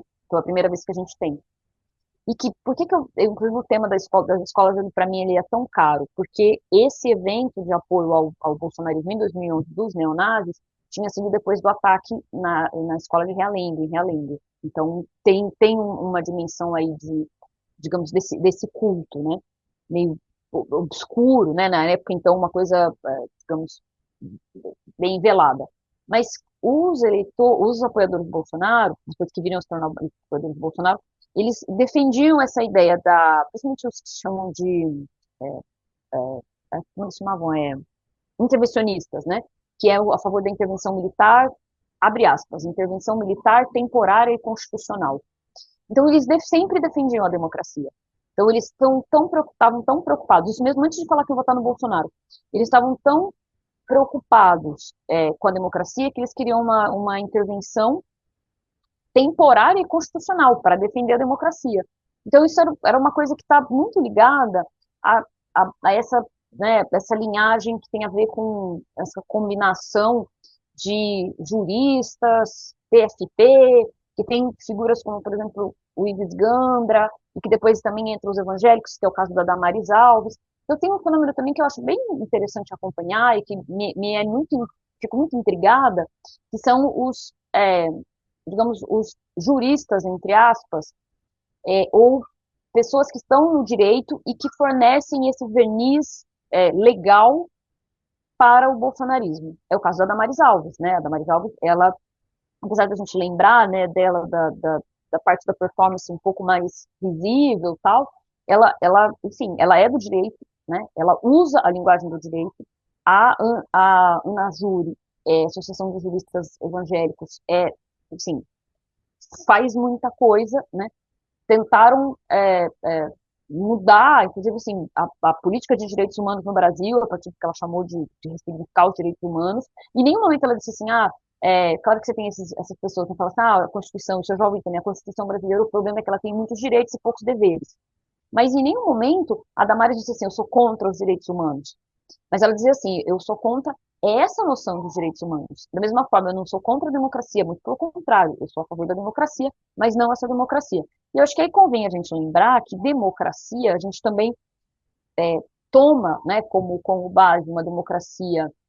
Quando a gente fala de democracia, pelo menos nós aqui, a gente está entendendo uma democracia liberal que tem a ver com pós-guerra, né, pós-anos 70, né, mas da qual já mulheres já votavam, já passa a ter participação, direitos civis, etc, etc. Mas existem diferentes conceitos de democracia, né? Inclusive aqueles em que você não tem a participação das mulheres, inclusive daqueles que você tem apenas a gente teve já isso historicamente, né? Então eu acho que também tem isso, talvez a gente entender que tipo de democracia historicamente eles estão falando. A gente está falando de uma democracia que tem a ver guiada por noções de reconhecimento, de redistribuição, pós-direitos civis, em que a gente quer ter mais participação de mulheres, participação de pessoas trans. Ele disse, não, eu estou falando de uma democracia que é um outro tipo, e que já foi democracia também, né? Porque o conceito de democracia também mudou, né? Então, já em algum momento, o que eles estão dizendo, é estranho dizer isso, não estou defendendo a democracia que eles estão, né? Não se trata disso. Mas em algum momento, o que eles estão chamando de democracia já foi democracia. A gente, como sociedade, a gente adotava, para a gente essa democracia era o suficiente. Não é mais, ainda bem, né? Assim como talvez daqui 10 anos o que a gente tenha hoje, espero, não seja também suficiente. Então eu acho que é isso, talvez é menos de pensar de que eles estão usando uma noção equivocada de democracia, ou que eles estão mentindo, mas eles querem uma democracia que é uma democracia excludente, que não todo mundo participa. Eles querem direitos, mas não é para todo mundo, é só para as pessoas que merecem, né? Então é só para o cidadão de bem. Então, porque não precisa também ter direito para todo mundo, né? Então, esse é o ponto, eles não querem acabar com os direitos, eles só querem que algumas pessoas acessem direitos, não todo mundo, né? Que é a base dessa democracia que eles estão defendendo. Então, mas esse verniz jurídico dado por esses pensadores ou juristas é uma coisa que me chama muito a atenção, assim, porque é muito sofisticado, né? Então, esse discurso, digamos, né, não é mais um discurso tosco, né?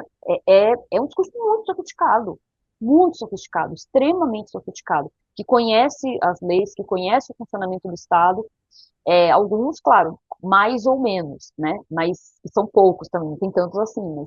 Mas você tem algo bem, bem sofisticado, que é assustador, né? Porque também não dá para dizer simplesmente você não conhece, você está errado, né? Eu vou dar só um último exemplo. Eu sei que algumas vezes eu alongo um pouco, desculpa, mas eu vou dar só um último exemplo de uma coisa que eu acho que resume bem isso, que é a seguinte: teve um evento que, para a gente, como pesquisa, foi assim, eu acho que eu entendi o que a gente estava pesquisando nesse evento, por isso que eu sempre volto para ele, que foi as manifestações contra os Beach Butler no Sesc Pompeia, em 2017.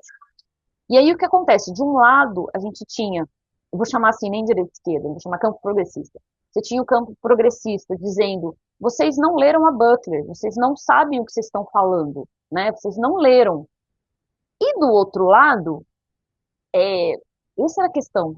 As pessoas que tinham lido, sim. Então, claro, a maior parte não. Mas você tinha, sim, algumas poucas pessoas que tinham lido. E aí, quando eles foram rebater, esse é o ponto. A gente não está falando de alguém que diz assim, eu tô falando, li, mas não gostei. Que é o contrário, a gente diz isso, né? Quem daqui já leu Olavo de Carvalho? Né? Não estou dizendo que todo mundo tem que ler, não é isso, mas estou dizendo assim, a gente parte do pressuposto que a gente não precisa ler, né? Porque, assim, é só bobagem. Agora, esses, digamos, eu não sei nem como nomear, mas esses, entre aspas, mil aspas, pensadores, né?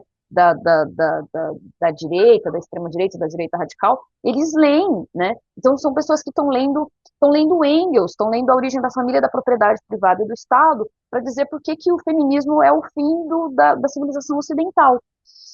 Eu já assisti, por exemplo, palestras, eventos tal, em que a primeira parte em que eles apresentam os autores, gente, não tem reparo, tá certo, estão apresentando Freud, Escola de Frankfurt, ops, voltei, Engels, e tá tudo certo, eu poderia usar em aula, tá tudo certo. O problema é a parte que vem depois, mas aí a conspiração, a parte que está acabando com a civilização ocidental, mas a primeira parte tem todo o dever de casa feito, e tá bem feito, não é todo mundo que faz, mas muitos fazem, né? Então, talvez seja o nosso caso, a gente talvez tenha que também passar a ler e estudar esses autores, né? O João eu sei que lê, mas é isso, né? Porque senão a gente não. O João lê isso e mais coisa, né, João? Documentos dos militares tal, mas a gente precisa olhar e tem que levar a sério, não dá para só desqualificar. Mas entendi também, André, que você não está dizendo isso, né, nessa linha de desqualificar, mas só um comentário.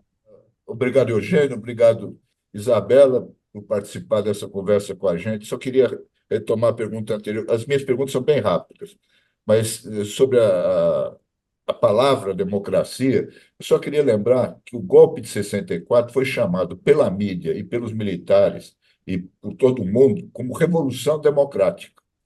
E a última manifestação do Bolsonaro na Avenida Paulista, ele foi uma manifestação pela democracia, liberdade e justiça. Eles usam as palavras da democracia, né, para fazer exatamente o contrário. Bom, vamos às perguntas. Quando e por que você escolheu o tema do bolsonarismo para os teus estudos? Como enfrentar o bolsonarismo nas redes sociais, hoje o maior palco político, sem usar as mesmas armas, fake news, baixaria, jogo sujo, ameaças, teorias da conspiração. Você tem a receita? Eu acho que, primeiro, né, como é que eu fui fazer pesquisa? Eu não escolhi esse tema. Eu realmente não foi uma coisa que eu escolhi. Quando eu percebi que estava nesse tema, já era tarde demais, aí não tinha mais o que fazer, mas não escolhi. E de verdade, ainda que, entendi, né, não era esse nome. Eu vou contar então rápido o que que eu pesquisava. Eu comecei fazendo pesquisa, eu tinha ido para fazer o Eugênio, acho que já ouviu essa história. Eu tinha ido fazer o doutorado sanduíche na Universidade de Columbia, em Nova York. E a hora que eu chego, tá, enfim, né, acontecendo Primavera Árabe, várias manifestações em Nova York, e é o início do Occupy Wall Street. E aí, todos os universitários, né, o Occupy Wall Street foi das manifestações, né, do motor, era a questão do crédito estudantil, do endividamento estudantil, o David Graeber, que é um antropólogo, que não era de Colômbia, mas que foi enfim, né, é um movimento de inspiração anarquista, então não tem exatamente uma liderança clássica, mas é uma inspiração, né, o Graeber, e, enfim, eu estava no departamento de antropologia, que tinha muita relação com o Graeber e tal, muitas disputas, né, entre pesquisadores e tal, incluindo, né, várias pessoas, mas no final das contas eu fui participar do Occupy. Então, minha pesquisa era uma pesquisa que estava assim, no campo mais otimista possível da tecnologia, pensando que a verdade era o seguinte, eu queria contribuir para saber como é que a gente ia fazer a revolução usando o Twitter, né, já que era isso, Occupy Wall Street, revolução, etc. Era isso, eu era essa pessoa, eu sou uma pessoa muito, quem me conhece sabe que eu sou uma pessoa muito otimista, muito bem-humorada, brincalhona, então assim, pesquisar esse tema não era algo que eu queria fazer, porque eu já tinha pesquisado é, nazismo, já tinha pesquisado autoritarismo, então eu queria sair dessa chave, porque meu trabalho de mestrado é sobre ditadura, minha iniciação científica tinha sido sobre a Alemanha nos anos 30, então eu falei, acabou, né, acabou, eu agora é isso, é a revolução, vamos lá, enfim, tive uma certa, até, né, um dia eu conto essa história com mais detalhes, se tiver oportunidade, alguém quiser saber, mas tive um descontentamento, assim, tinha dois grupos, né, o do Graeber, o da Judith Butler, tinha uma dimensão ali muito interessante, prendi muito no Occupy, só que aí o que aconteceu depois do Occupy? Veio aquele balde de água fria, e a direita, né, principalmente o Tea Party, e o Steve Bannon fez um documentário sobre o Occupy, o Steve Bannon capturou o Occupy e transformou o Occupy em, assim, né, vou traduzir em termos do português, né? Tem doutrinação marxista no Occupy, eles usam drogas, tem balbúrdia, eles são a elite, etc, etc. Então, no final das contas, o que que eu vi quando eu estava nos Estados Unidos? Como é que você tem um movimento, não sei se revolucionário, mas progressista, que é capturado dentro de uma lógica extremamente conservadora e antidemocrática? Vim para o Brasil, falei, não, mas calma, vou voltar para o Brasil, tá tudo certo. No Brasil, né, era 2013, né, início de 2013, final de 2012, eu falei, no Brasil tá tudo bem, então eu vou voltar e vou seguir meu plano e vou continuar vendo como é que a tecnologia pode, a gente vai fazer a revolução usando a tecnologia, o Twitter, né, acho simbólico ser o Twitter, né, vamos tocar para frente. E aí aconteceu 2013. Quando eu estava em 2013 na rua, e eu já pesquisava manifestação de rua e internet, eu comecei a falar, cara, engraçado, né? Eu tô vendo uma coisa aqui que é bem parecido com o que eu já tinha estudado, né? Alemanha nos anos 30, isso me soa familiar. Ah, Brasil, anos 70, isso me soa familiar. E aí, como eu já tinha estudado autoritarismo, para mim esses sinais eram evidentes, né? E aí comecei a ver gente pedindo intervenção militar, volta da ditadura. E aí foi, e aí estamos aqui. Então não foi uma escolha exatamente, né? Eu estou esperando até agora vir esse tema de pesquisa que é do uso da tecnologia para a revolução. Eu não sei se eu vou ficar esperando à toa, né? Já que depois que o Elon Musk comprou o Twitter, isso se torna mais improvável, mas tô na expectativa, estamos aí. E também sou do interior de São Paulo, né? Sou da região de Ribeirão Preto, então, obviamente, isso é uma coisa que eu não digo muito sempre, mas obviamente toda a minha família é bolsonarista, toda, toda, toda. Quando eu dou entrevista na mídia, eu não mando para minha família, não mando, eu não conto. Então, aquela coisa, né, que você tem de, mãe, olha que bacana, né? O ministro Silvio Almeida me chamou para não sei o quê. Não, eu não falo, não conto para ninguém, né? Ficamos assim, segue. E aí, de vez em quando, alguma coisa acontece, minha família fala, né? Minha tia fala, eu vi a Isabela na Globo News, ela falou isso, isso, isso. Aí minha mãe me liga desesperada, eu falo, mãe, para de ouvir as pessoas, deixa. Não, nem falei isso, não. Não, sim, estamos vivendo uma ditadura do STF, claro, entendo e tal. Então é isso. E aí também as coisas eram bem familiares, né? Que Ribeirão Preto, para quem não sabe, no interior de São Paulo um dos berços, né, do agronegócio, né, dessa lógica, né? Então, assim como outros contextos no Brasil, né? Então, enfim, era familiar também, né? Acho que foi por E, familiaridade. A gente e o que você sugere para enfrentar esse bolsonarismo nas redes, não para fazer revolução, mas para contrapor, porque eles estão dominando tudo, né? Você pega os comentários que saem nos blogs, nos sites, aí, só dá Bolsonaro. É uma coisa assim catastrófica. Só eles estão ocupando as redes. Estão dando de 10-0 no governo. O que pode fazer para enfrentar isso?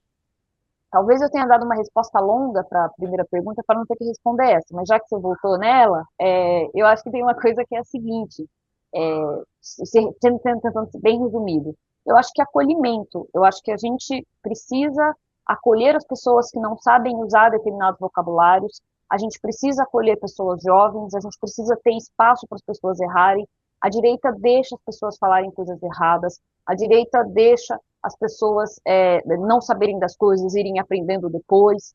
Então, eu acho que tem isso, talvez a gente tenha espaços de acolhimento, principalmente para os mais jovens, né? É muito difícil a gente, digamos assim, eu, por exemplo, que tenho experiência de sala de aula, que dou aula para jovens de graduação, é difícil ser de esquerda, né? Porque tem muitos checklists que a gente tem que cumprir, é muito difícil, hoje é muito difícil. Então, eu acho que a gente precisa ter um pouco mais, talvez, de acolhimento e dar espaço para que as pessoas sejam seres humanos, que têm complexidades, que, enfim, que tem, né? Ninguém nasceu pronto, né? Eu diria assim, de uma maneira bem rápida para responder, porque já que o nosso tempo está acabando. Não sei se eu tenho melhores respostas que essa, né? E a outra é usar a tecnologia, né? Dá para simplesmente, então, por um lado, eu sei que eu fiz isso recentemente, que eu parei de usar o Twitter, depois que o Elon Musk comprou o Twitter, mas eu vou voltar porque a gente precisa estar, né, agora no X, né, no X, mas a gente precisa estar nas redes, né? Isso também é uma outra questão, por mais difícil que isso seja. Se a gente parte do princípio de que a última eleição foi uma derrota do Bolsonaro e uma vitória do bolsonarismo, como disse João César, de que o bolsonarismo está se interiorizando, então a ideia é que nós vamos ter, a partir de agora, de contar com ele, né? A presença dele no tabuleiro. A minha pergunta vai um pouco na direção da última pergunta. Eu pedia que você falasse de perspectivas futuras e 3 recomendações que você pudesse fazer para os setores republicanos, democráticos. Quais são 3 recomendações para para combater o bolsonarismo ou as outras modalidades de extrema-direita que vão talvez aparecer como o que tem acontecido aqui na França? 3 recomendações nas perspectivas futuras para conter e combater o bolsonarismo. Obrigado. Pensando assim, de bate-pronto, eu não sei se você conseguir chegar a 3, mas eu acho que uma primeira é a gente prestar atenção em como o bolsonarismo se reconfigurou a partir da agenda de segurança pública. Então, por exemplo, o caso do Estado de São Paulo, com o Tarcísio, que é esse bolsonarista moderado, nem é tanto, tira foto com Lula, a gente não sabia se ia estar na manifestação do Bolsonaro em fevereiro e tal. É uma figura, assim, às vezes republicana, mas que no final das contas está operando do ponto de vista da segurança pública de uma maneira, explorando o punitivismo penal de uma maneira extremamente violenta e fora da lógica de direitos e antidemocrática, né, por consequência. Então, eu acho que como é que isso se reconfigura, porque eu acho que, agora, eu não sei se foi o Felipe ou o André que tinha perguntado sobre isso, sobre inclusive as questões dessa penetração do Bolsonaro entre eleitores de baixa renda, que tem a ver com o seguinte, é aí que pega, né? Para o eleitor volátil de baixa renda, a questão da insegurança, né? A questão da segurança pública é o que pode fazer esse eleitor virar sua chave e acabar aderindo ao projeto autoritário, né? Então, as pessoas querem, e elas têm toda a razão em quererem isso, né? todo mundo quer se sentir seguro. As pessoas querem, as mulheres querem andar na rua e não se sentirem com medo, né, de violência. As pessoas querem andar na rua e não terem seus celulares furtados, então faz toda a diferença.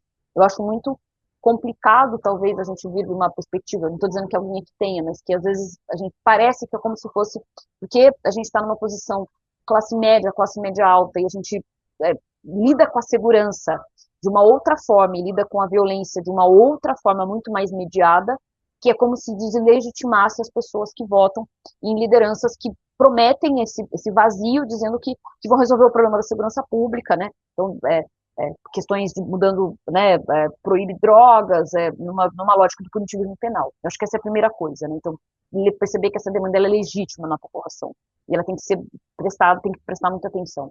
E eu acho que a segunda, que eu diria, é uma coisa que talvez se desdobre em duas, que é a esquerda não deixar de ser esquerda. Então, por exemplo, quando a gente tem uma posição em que eu costumo falar que é a esquerda, na volta a gente compra. Não, mas a gente primeiro agora tem que combater o fascismo. Na volta a gente faz, né? Não, claro que a gente tem que trabalhar com questões raciais, mas agora não dá, porque a gente tem que combater o fascismo. Então, na volta, a gente vai lidar com o tema sobre desigualdade racial. Questões de gênero, na volta, porque agora a gente vai ter que combater o fascismo. Então, ou seja, vai jogando essa agenda, vou até usar uma expressão, que é para dentro do armário, né? E isso se fica pior com o fato da gente ter tido impeachment durante a gestão de uma mulher na presidência. Então, existe um tabu que é o medo de colocar a mulher visível na esquerda, porque pode voltar e tem o fantasma do impeachment, e aí tem o conservadorismo, etc, etc. Então, assim, esse medo faz com que a direita explore o lugar das mulheres na política absurdamente. Não vou nem me alongar, tá aí Michele Bolsonaro como o melhor exemplo, e a esquerda não. Então, a esquerda não, né? Por quê? Porque a gente tem que vencer o fascismo. Então, eu acho que esse é o ponto. A partir do momento que a esquerda, por mais difícil que isso seja, né? Isso em relação às agendas, entre aspas, conservadoras, e eu acho que outra em relação aos evangélicos, que seria um segundo elemento. Não dá para se pautar numa agenda que é isso aqui vai agradar os evangélicos. Os evangélicos são um grupo muito variado, que inclui conservadores, progressistas, são pessoas em primeiro lugar, e é muito complexo, e não dá para pautar decisões políticas baseado isso aqui a gente não quer desagradar os evangélicos, né?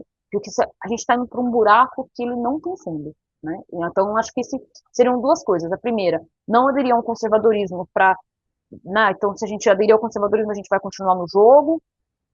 Não vai. Só a única coisa que vai acontecer é que a esquerda vai deixar de ser esquerda, é isso. E também eu acho que em relação aos evangélicos, né? Não dá para ser assim. Você precisa fazer alianças, diálogo é uma coisa, agora pautar agendas pensando em como conquistar os evangélicos é outra coisa, que você não faz só no período eleitoral, é constante, essa é a diferença.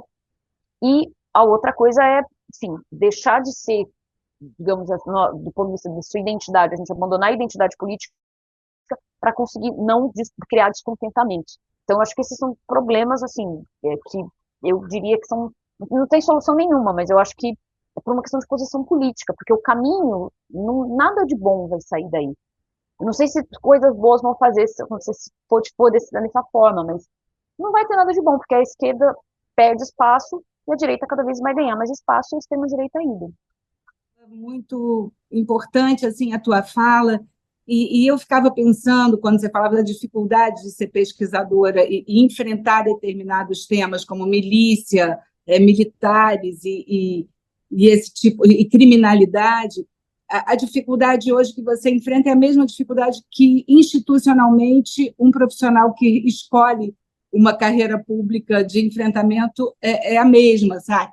Então, é quase que um não tema. É difícil a gente pensar em controles institucionais que possam se contrapor a esse fascismo soft, né, ou de baixa densidade, que se chama, porque não tem um mecanismo claro para ser enfrentado.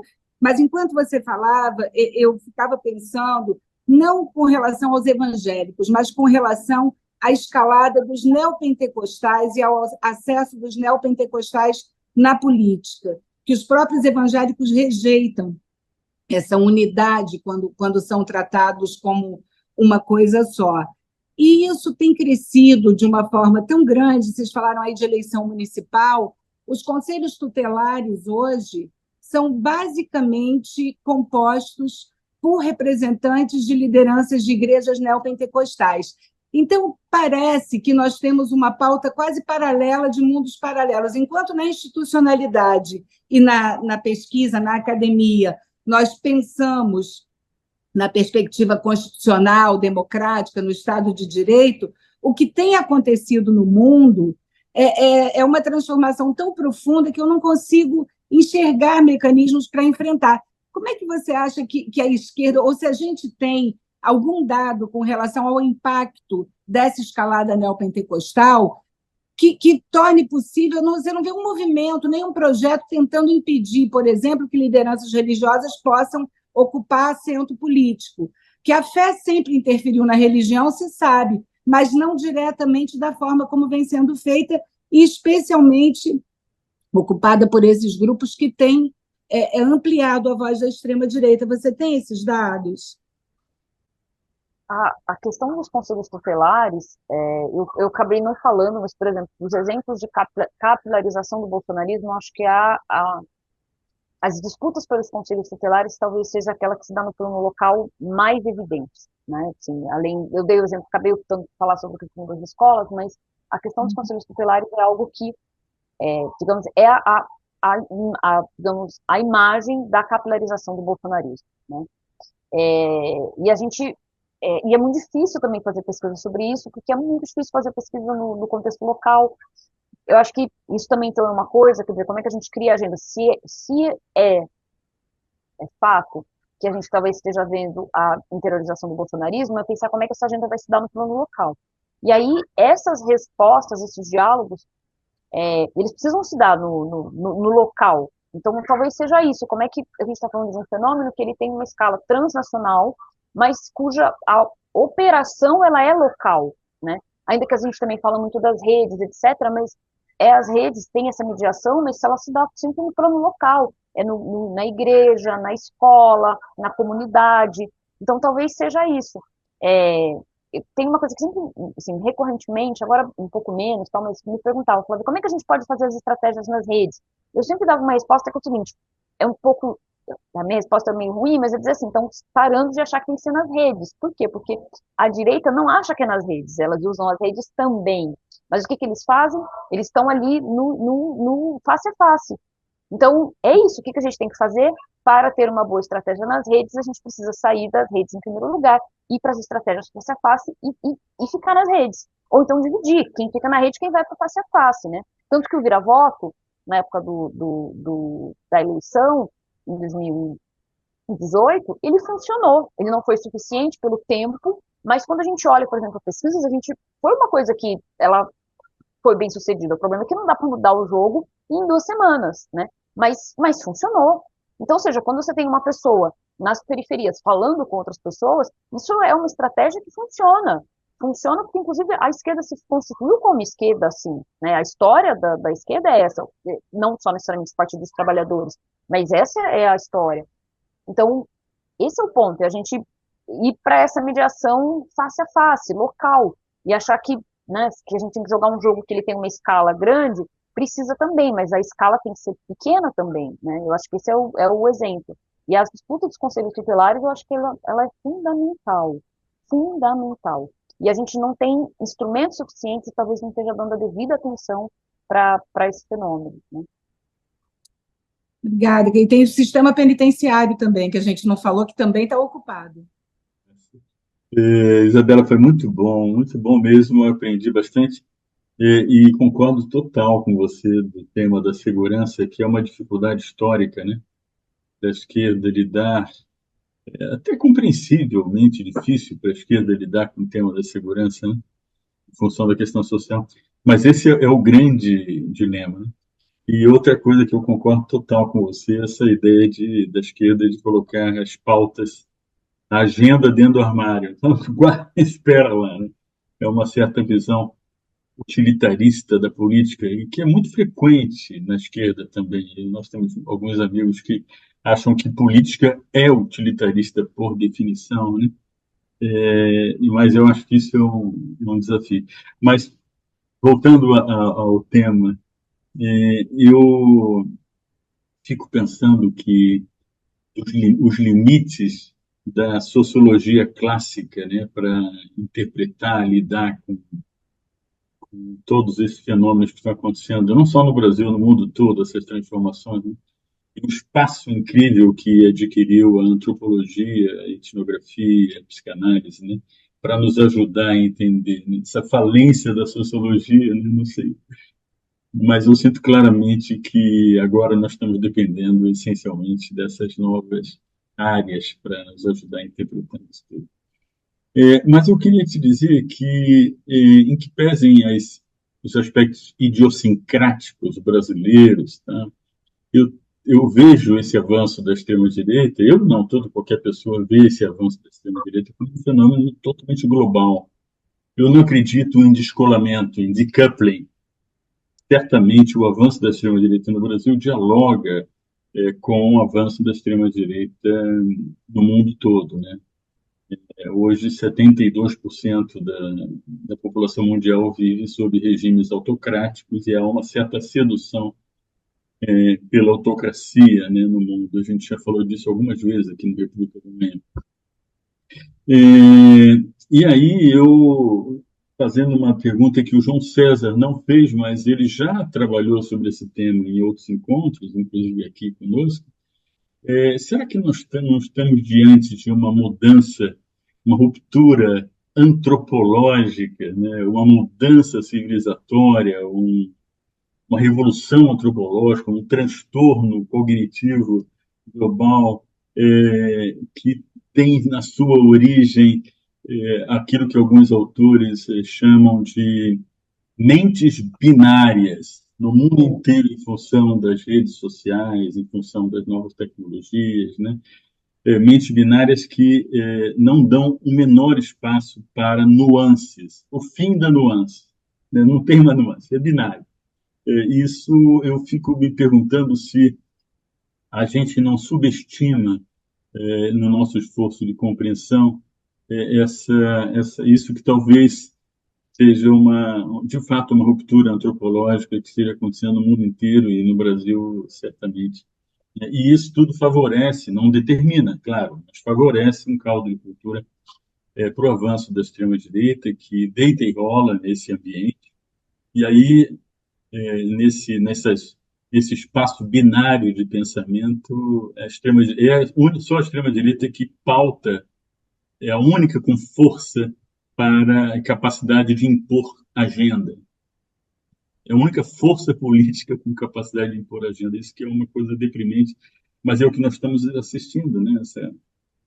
No mundo inteiro, né? Então, eu trago essa reflexão para você, se você podia comentar, quer dizer, esse ambiente todo essa binarização das mentes no mundo inteiro, que é um fenômeno global, abre um espaço extraordinário para o líder bufão, que o bufão deita e rola nessas mentes binárias, né? Quer dizer, e aí, os autores que eu gosto particularmente, do Pablo Stefanoni, que fala, olha, agora a rebeldia se deslocou para a extrema-direita, né? Então, em função desse contexto que eu escrevi. Então, essa é a minha reflexão para você, Isabela. Muito obrigado. Eu acho que tem algumas, pensando, né, inclusive no trabalho que a gente tem feito no Observatório da Extrema-Direita, existem diferentes chaves explicativas, né, para pensar direita radical, extrema-direita. Inclusive, tem pesquisadoras que vão dizer que isso se deve a culpa, né, do Partido dos Trabalhadores, no caso do Brasil, então o avanço da esquerda seria, a esquerda teria feito a extrema-direita, alguma coisa assim, a direita radical. Há outros que vão dizer que o problema são as plataformas. Tem diferentes modelos explicativos, né? Eu estou, assim, digamos, na linha, né, e lendo os autores e as autoras que relacionam ao avanço, né, essa nova, né, ressurgimento da extrema-direita com o neoliberalismo. E aí eu entendo que são posições diferentes, né, mas eu acho que, pelo menos, eu estou muito convencida disso, né, que é basicamente o seguinte: e mesmo autores que não vão falar diretamente sobre o neoliberalismo, mas que é um caso de um autor que eu gosto bastante, que é o antropólogo Bruno Latour, que vão dizer basicamente o seguinte: olha, não tem mundo para todo mundo, né, no sentido concreto, que tem a ver com questões de mudanças climáticas, tem a ver com migrações, tem a ver com catástrofes, tem a ver com um cenário de posições que estão para além, tem a ver com o planeta e não só com regimes econômicos, né, com crises econômicas, como se isso fosse separado, nunca foi, né. Então, no final das contas, é aí que eu estou do ponto de vista teórico, né. Então, nesse caso, digamos, essas coisas, a relação seria essa, quer dizer, para você ter controle de populações, porque é disso que se trata, que é, cada vez mais as pessoas têm menos condições de sobreviver, cada vez menos comida, cada vez menos espaço, né, e onde morar. Então, você tem que ter controle de população. Para você ter controle de população, só dá para sustentar esse regime se você encarcerar uma boa parte da população. Então, uma parte a gente já coloca nas prisões, uma outra parte a gente reprime em determinados lugares do mundo e deixa ali, quase num regime de apartheid. Uma outra parte a gente controla a partir de conservadorismo, a partir de posições morais, a partir da religião. Então, é simples, né? E o paradoxo não tem como ninguém, né, nesse regime vai votar numa agenda neoliberal se ela se mostrar como neoliberal. E aí trabalhos que são autores que ainda que eu tenho algumas divergências, mas é o caso da Nancy Fraser. Quando a Nancy Fraser vai falar, nos casos dos Estados Unidos, que é o cavalo de Troia, que por fora é o conservadorismo, por fora é a defesa da família, e por dentro é uma agenda de austeridade, é a agenda neoliberal. E aí isso sim funciona, porque as pessoas votam pela moralidade, mas no final das contas tem que engolir a austeridade. Então, eu tendo a achar que é isso. Pode ser que seja uma resposta muito simples para um problema complexo, mas do que eu, né, tenho lido e li até hoje é o que mais me convence do ponto de vista de chave explicativa. Ainda que você tenha diferentes modelos, diferentes autores, né, diferentes explicações e conceito do neoliberalismo, mas é uma coisa que enfim, eu acho que isso faz sentido. E aí, claro, então, sim, a gente estaria então vivendo essa mudança antropológica, né? Porque a gente está falando de um novo regime climático, a gente está falando de um novo modo de vida, né? E aí, sim, eu acho que não é uma moda que vai passar, né? Ou algo que vai ser superado. A gente pode reconfigurar, vai mudar de nome, etc., mas vai ser muito difícil lidar com isso, né?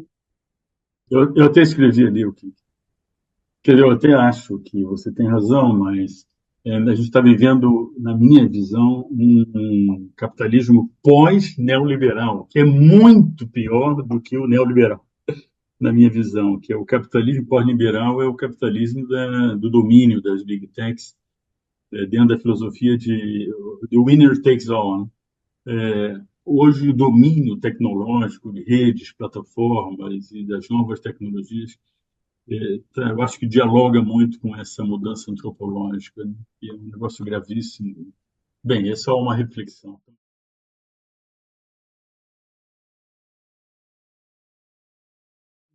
Eu não tenho nem. Engraçado, porque eu comecei falando isso, né, um pouco expressando o meu cansaço de falar sobre bolsonarismo, mas apesar de ter uma assunto difícil, né, eu estou saindo renovada, digamos assim, porque é muito bom também, são provocações, realmente são provocações, né, são questões que para quais, acho que a maior parte delas eu não tenho resposta, mas que são muito interessantes de pensar e que me ajudam, inclusive, a fazer essa reflexão. Como, por exemplo, esse tema, né? Esse debate, eu ainda não estou totalmente convencida de que a gente pode chamar de o pós-neoliberalismo, mas, por outro lado, sim, a gente tem outros elementos, inclusive os elementos da questão do crime que o Eugênio trouxe, né? Então, que talvez seria isso, né? Porque a gente está vivendo, então, agora um outro regime que não é, né? Não é só o neoliberalismo que explica, porque você tem uma outra coisa que saiu da fronteira da legalidade, etc.